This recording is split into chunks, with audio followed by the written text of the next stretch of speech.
Everyone's always talking about Chanel price increases, but Prada, just like many other luxury designer brands, has had aggressive price increases as well.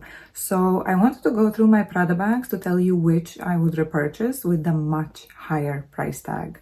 I will also try to rank them worst to best in terms of value for money. So let's start. Starting at number 4, I have my Prada Raffia bag. And I have a feeling like a lot of people don't like this bag, but honestly, I have put it at number 4 at value for money only because it's a seasonal bag. Because other than that, I actually really like this bag. And as a matter of fact, I think that this was my most used bag this summer. Well, this one and the APC Grace Baguette. Most used bags this summer. There are many pros to this bag. First of all, it is very lightweight. Then you can carry it as a top handle bag and also as a shoulder bag. I love that it's basically shapeless because that makes it the perfect vacation bag because it is so easy to pack. It also works great as a beach bag because the Raffia is waterproof, so you don't have to worry about a wet towel or a wet swimsuit or just, I don't know, summer sweaty hands, you know? And then of course it is also easy to style because this color combination goes with absolutely everything. I particularly loved wearing this bag with my Hermes dad sandals. I think it was my most worn combo of the summer. As regards to the flaws, there are 2 things that you may want to consider in case you're interested in this bag. So the first thing is that I wouldn't carry anything too heavy in it, like a very big water bottle, just because I'm scared that the Raffia could stretch and deform the bag. I mean, maybe it wouldn't, but I also wouldn't want to risk it. And then of course we have the lack of any closure, which is annoying but common in beach bags. But because of the shape and the length of the bag, I'm able to make it work and secure my belongings. So overall, I do recommend this bag as a summer bag. I have loved using it. At number 3, we have the viral and iconic Prada Crystal Re Edition 2000 bag. And if you're an OG, you may remember the hoops I jumped through to get this bag when it was labeled as a Dubai exclusive. But honestly, knowing myself, I would probably do it all over again. I wore this bag everywhere. Every single time I went out, I was taking this bag. But now it mostly serves as a dinner date bag just because it's such an easy and carefree bag to take. And of course, I still catch myself staring at the sparkle because it's simply mesmerizing. I think I've had this bag for like 2 or maybe even 3 years now. I think it's almost 3 years. So let's take a look and see if we have any fallen crystals. And I don't see any.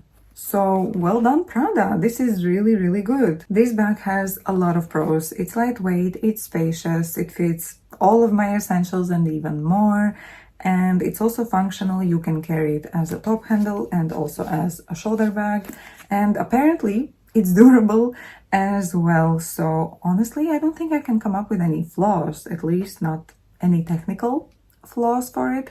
So I think that this is overall a great bag as well. Now at number 2, I have the Prada Dynamique bag. And this was so hard to put at number 2 just because this is one of my most used bags. I think I can safely say of all time. I really love this bag. I love using this bag. I love that it has silver hardware. I think it was actually my first bag with silver hardware and it made me fall in love with it. I love wearing this bag with my Hermes jumping boots. It's the perfect combination. I also really love the leather of this bag because it's nice and durable on the outside and soft and supple on the inside. To me, this classifies as a big bag because it fits a lot. In most cases, because it has black lining, sometimes I can't even find what I'm looking for. It is that spacious. And it has a magnetic closure. Let's see if you can see. Yeah, here we go. And it also has these like side pockets, but I don't really use them just because of safety concerns. I think that one of the main reasons why I love it so much is because of its slouchy look. It just gives off this like very relaxed, easy vibe. And when I bought it, some of you actually said that it kind of looks like the Hermes Picotin bag, which is true.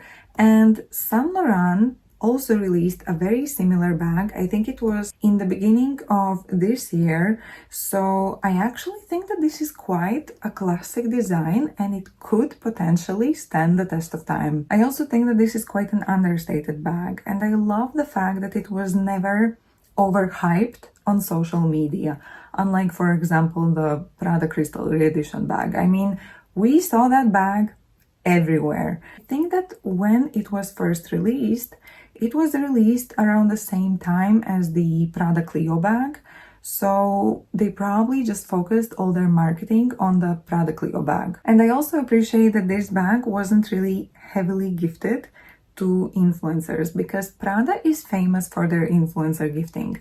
I mean, 2 years in a row, I have seen every influencer unbox the Raffia bags.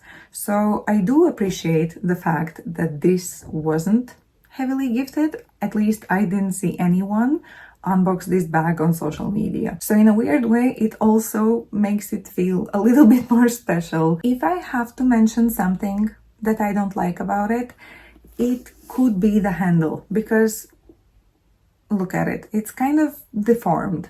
But since it is a very relaxed bag, I am not really complaining about it, and when I'm carrying it as a top handle bag, it still looks great. But when it sits on the table, it just, yeah, this happens. It doesn't stay up anymore.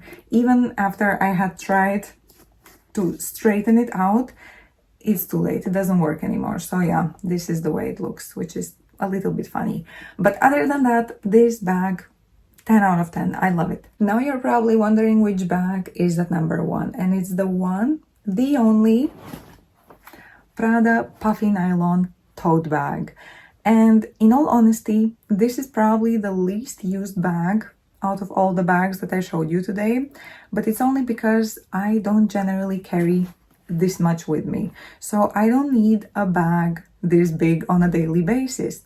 But other than that, there's a reason this bag is at number 1. And that reason is that I would never, ever, ever, ever, ever sell this bag. Like this is going to be with me until the end of time, okay? Or at least until the end of my time, because it is simply, it's perfect for me. Firstly, we have the material, which is the iconic Prada nylon.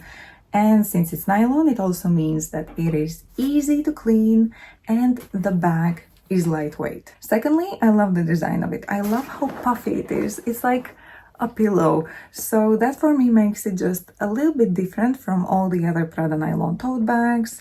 I like to say she's classic, but with a twist. Then we have the leather handles and also a thick, adjustable, detachable canvas strap. So this bag can be carried in all ways, as a top handle bag, as a crossbody bag, and as a shoulder bag as well. So to me, this bag simply has no flaws. She's a 10 out of 10. Okay guys, so that's it for my video today. Thank you so much for watching. If you have any questions, let me know in the comment section below.